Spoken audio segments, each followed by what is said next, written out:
सावली देते, पक्ष्यांचा आनंद देते, अनेक प्रकारच्या वनस्पत्या देते, अनेक प्रकारचे फलं देते, अनेक प्रकारचं धान्य देते, अनेक प्रकारच्या भाज्या देते. उत्कृष्ट प्रकारची मिरचीला तिखटपणाची चव देणारी माझी माता आहे. गुळाला गोडी देणारी, ऊसाला गोडी देणारी ही माझी माता आहे. फुलाला रंग आणि सुगंध देणारी माझी माता आहे. प्रत्येक भिन्न भिन्न फळभाज्यांना वेगळ्या वेगळ्यांची चव देणारी ही माझी माता आहे. या मातीच्या कणाकणामध्ये माझ्या परमात्म्यांचं कणकण में भगवान जो असं म्हटलेलं आहे. याच मातीच्या पवित्र मातीच्या पुतळ्याला आम्ही लक्ष्मी करून मानतो आणि तिचं संपूर्ण भारतभर लक्ष्मी मातीची पूजा करतो. ही भारत माझा प्रत्यक्षात लक्ष्मी आहे. याच मातीच्या एका मातीचा गोळा करतो आणि त्याचा गणपती करतो, कारण ते संपूर्ण विघ्नहर्ता आहे, बुद्धिदाता आहे. याच मातीच्या स्पर्शाने माणसाची बुद्धी वाढीला लागते, याच मातीच्या स्पर्शाने माणसाची बुद्धी चालते. ही माता याच मातीच्या एका पवित्र अशा असणाऱ्या एका पुतळ्यांचं आम्ही आणि हे करतो. अनेक देवदेवतांना जन्म देणारी हिच्यापासूनच गाडगा आहे, हिच्यापासून मडका आहे. ज्या मडक्यापासून आम्हाला पहिल्या मडक्यामध्ये आम्हाला स्नान घातलेलं आहे, दुसऱ्या मडक्यामध्ये आमच्या वारकरी साधू संतांनी काला केलेला आहे. तो काला आमच्या कृष्ण परमात्मे आणि द्वापार युगामध्ये, कारण शिंके लांबविले दुरी अनाधी कालामध्ये मातीचा वापर करून त्या मातीच्या वापरामध्ये गाई म्हशीच्या दुधाला तापवत असताना काही ऊर्जा देणारी काळी माता आहे, भूमाता आहे. यातूनच सुंदर असं दुधाला ऊर्जा मिळायची. त्याच्यातून तुपाचा जन्म होण्यासाठी दही सुद्धा हिच्यामध्ये शांती, हिच्यामध्ये क्रांती आणि हिच्यामध्ये सर्व सुखाची विश्रांती आहे. अशी विश्रांती देणारी ही कृषी माता आहे. म्हणून भारत माझा कृषी प्रधान देश आहे. मी सर्व शेतकऱ्यांना आवाहन करू इच्छितो की मायबाप हो, आपल्या शेतामध्ये एक सुंदर अशी बैलजोडी असणं महत्त्वाची आहे. आपल्या खुट्यावरती एक गाय असणं महत्त्वाची आहे. आणि काळी मातेला पायातील वाहन काढून प्रत्येक शेतकऱ्याने नमन केलं पाहिजे. आज जरी शेतकरी म्हणत असेल आम्हाला पुरत नाही, तरी या संपूर्ण विश्वातला प्रत्येक मानव शेती मातेतलंच अन्न खाऊन जगतो, शेती मातेतलीच भाजी खातो. शेती आमची साखर देते, शेती आमची भाकर देते, शेती आमची दूध देते, शेती आमची तेल देते, शेती आमची तूप देते. नव्हे आम्हाला भगवान परमात्म्याने दिलेली काया झाकण्यासाठी वस्त्र देणारा काऊस माझी शेती देते आहे. आलं का लक्षामध्ये? नव्हे कोणाला हवेली असेल, ज्ञानोबाराय म्हणतात देखोनी लोकांचे धवळारे, काय ते जावी आपले तनारे.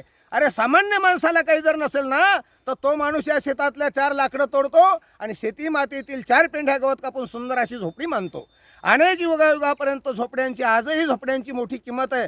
माझे साधू संत, मठाधिपती साधू संत, आखाड्यातील साधू संत जे कुंभामध्ये स्नान करतात आणि आजच्या स्नानातून संपूर्ण भारतीयांना आशीर्वाद देतात की तुम्ही कोरोनासारख्या महाबिमारीतून मुक्त व्हाल आणि मुक्त होऊन महाराज जीवनभर चांगले आनंदानं जगाल, संपूर्ण जग आनंदाने जगावं हीच भगवंताला शुभेच्छा करतो. आणि शेतकरी मायबापांना शेतीवरती अजिबात नाराज न होता, शेती आपली माय आहे, शेती आपली दैवता आहे. नव्हे आम्ही शेतीचे दास आहो, म्हणून शेतीची दास. आणि बैलासारखा देव ज्या बैलाने संपूर्ण जगाचं वजन आपल्या खांद्यावर घेतलेलं आहे, त्याच्या पायामध्ये चप्पल नाही, बूट नाही, त्याला हिवामध्ये आपण उघड्यावर बांधतो, उन्हामध्ये उघड्यावर बांधतो, भर उन्हात. आता 1 वाजतो तरी माझी बैलाची जोडी सुंदर अशा प्रकारची अवताला चालते. मला का झुपले याची तक्रार करत नाही. वळलं खाणारी, शिळा खाणारी नाही, त्या वेळेला महाराज पाणी पाजलं एक तहान भूक राखून राहणारी ही जात.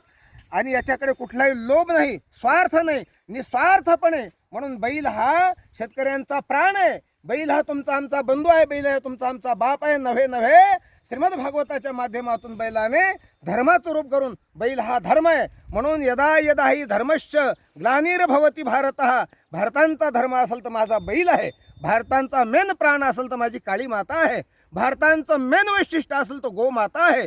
भारतांची माता ही संपूर्ण आजही कोरोनासारखी महामारी आहे, पण या महामारीवर असणारे औषधं माझ्या काळी माईच्या माध्यमातून उगवतात. अन्य औषध आहेत, गुळवेल आहे, कावळमुळी आहे, बेल आहे, लिंब आहे, आवळा आहे, अनेक प्रकारची औषधी आपल्याला इथून प्राप्त करता येते. बोर आहे, बिबा आहे आणि मोठ्यात मोठी संजीवनी. आजही कोरोनाच्या विषयावर कोणाला लागणाऱ्या मायबापाने आणि गुळवेलांचा वापर करावा. आपल्या शेतामध्ये बिलायची नावाचा वृक्ष उगवतो, त्याचा जर काढा घेतला तर यदाकदाचित कुठल्याही बिमारीला शरण जायचं काम नाही. रुचकीसारखा महावृक्ष जी फुलं देवांना पूजनीय आहेत, संतांना पूजनीय आहेत, अशी ती वनस्पती आहे. आणि याच्यावर संपूर्ण जगाची आणि 2 टाईमची उदरपुटी होते. इथेच विश्रांती घेतो, हिच्यावरच चालतो, हिच्यावरच बोलतो. शेवटी ही माता ओटी पसरते आणि माझे बालक माझ्या ओटीत द्या म्हणून याच्यामध्ये 3 हाताचा खरडा खतून आपण हिच्यामध्ये सामावल्या जातो. अशी सर्वांगाने संपूर्ण विश्वाची असणारी माता ही माझी भारत माता आहे, ही माझी भूमाता आहे.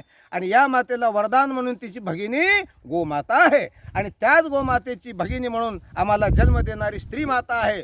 स्त्री दैवत ही फार मोठा आहे. स्त्रीच्या माध्यमातून राजे जन्माला आले, स्त्रीच्या माध्यमातून देव जन्माला आले, स्त्रीच्या वंशातून महाराज मोठमोठे संत जन्माला आले. नवे नवे संपूर्ण जगाची जगत जननी असणारी स्त्री आहे. तेव्हा या जगतामध्ये स्त्रीचा महामान झाला पाहिजे, जमिनीची पूजा झाली पाहिजे, गायीची रक्षा झाली पाहिजे आणि संपूर्ण वनस्पती धनाची वृक्षांची रोपं लावून वृक्षांची चांगल्या प्रकारची जोपासना केली पाहिजे. जय हिंद, जय भारत, जय गोमाता, जय भूमाता, जय माता आणि संपूर्ण जगात वाहणाऱ्या जय गंगा माता, भारत माता की जय.